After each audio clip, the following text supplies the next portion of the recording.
তিনি একজন চীনা ভিডিও ব্লগার, উদ্যোক্তা এবং ইন্টারনেট সেলিব্রিটি। তাকে অনেকেই চেনেন। তার নাম লি জিকি। আমরা তারকা বলতে সাধারণত বুঝি মিডিয়া বা সিনে জগতের কেউ হবে, বড় কবি অথবা সাহিত্যিক কিংবা সিঙ্গার। কিন্তু যুগ পাল্টেছে। ইন্টারনেটের মাধ্যমে বিশ্ব এখন হাতের মুঠোয়। যে কোনো তথ্য খুব সহজেই পাওয়া যায় ঘরে বসেই।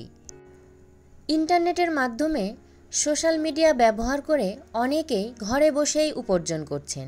যেমন ইউটিউব, ফেসবুক, ইনস্টাগ্রামের মাধ্যমে অনেকে ঘরে বসেই ভাইরাল হচ্ছেন নিত্য নতুন কন্টেন্ট বানিয়ে। ঘরে বসে অর্থ উপার্জন করছেন ভিডিও বানিয়ে। তেমনই একজন চীনা কন্টেন্ট ক্রিয়েটর লি জিকি। লি জিকি 6 জুলাই 1990 সালে একটি প্রত্যন্ত গ্রামে জন্মগ্রহণ করেন। তিনি খাদ্য ও হস্তশিল্প প্রস্তুতির ভিডিও তৈরির জন্য পরিচিত।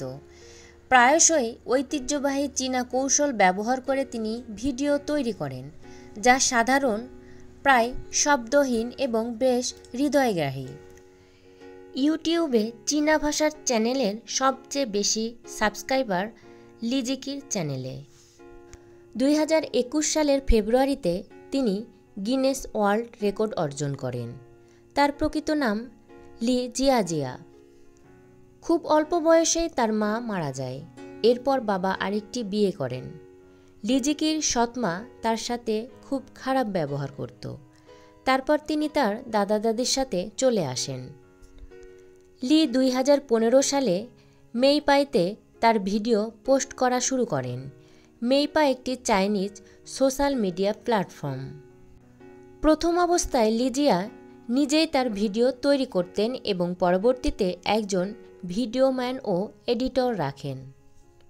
2017 সালে তিনি ইউটিউবে তার প্রথম ভিডিও প্রকাশ করেন, যার শিরোনাম ছিল আঙ্গুরের খোসা থেকে পোশাক তৈরি করা।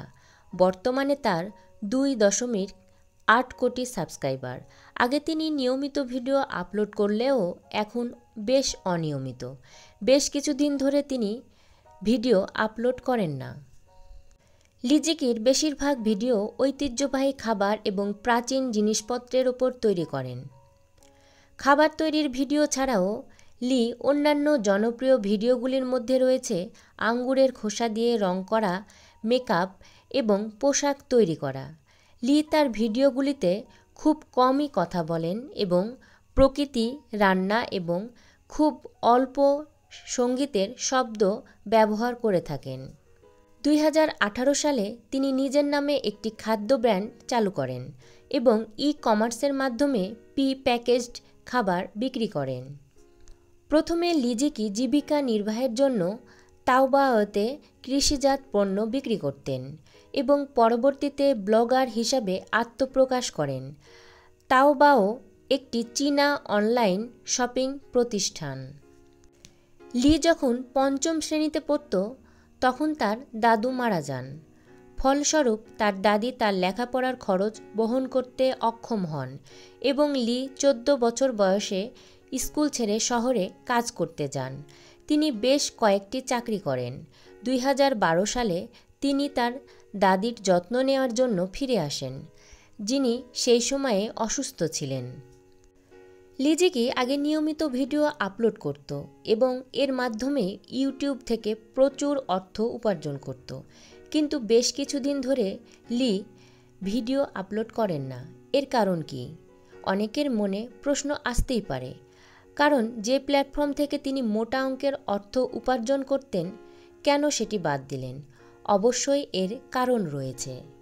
আপনারা অনেকেই জানেন বিশ্বের বেশ কিছু দেশে ইউটিউব ব্যান্ড করা আছে। এর মধ্যে চীন অন্যতম একটি দেশ। লি জিকি চীন থেকেই কন্টেন্ট তৈরি করত এবং আপলোড করত। চায়না থেকে ইউটিউবের ভিডিও দেখাও যায় না। লি জিকি যে ভিডিও আপলোড করত সেগুলো কেউ দেখতে পারত না, ফলে উপার্জনও হতো না। সে সময় তিনি চিন্তিত হয়ে পড়েন। পরে তাকে একটি মার্কেটিং কোম্পানির সঙ্গে চুক্তিবদ্ধ হতে হয়। লি জিকির ভিডিও থেকে যে আয় হবে তার কিছু অংশ কোম্পানি রেখে বাকি অংশ লি জিকিকে দিয়ে দিবেন। কিন্তু পরবর্তীতে লি জিকি জানতে পারেন কোম্পানি তাকে ঠকাচ্ছে এবং চুক্তির ব্যত্যয় ঘটেছে। ওই মার্কেটিং কোম্পানি উপার্জনের বেশি অংশ রেখে কম অংশ লিজিকিকে দিতেন।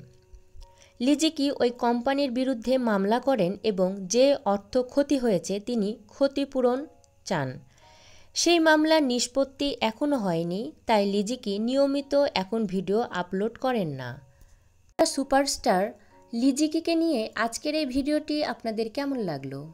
কমেন্টের মাধ্যমে অবশ্যই আপনার মতামত জানাবেন। যদি ভালো লাগে তাহলে লাইক দিবেন এবং শেয়ার করে অন্যদের জানার এবং দেখার সুযোগ করে দিবেন।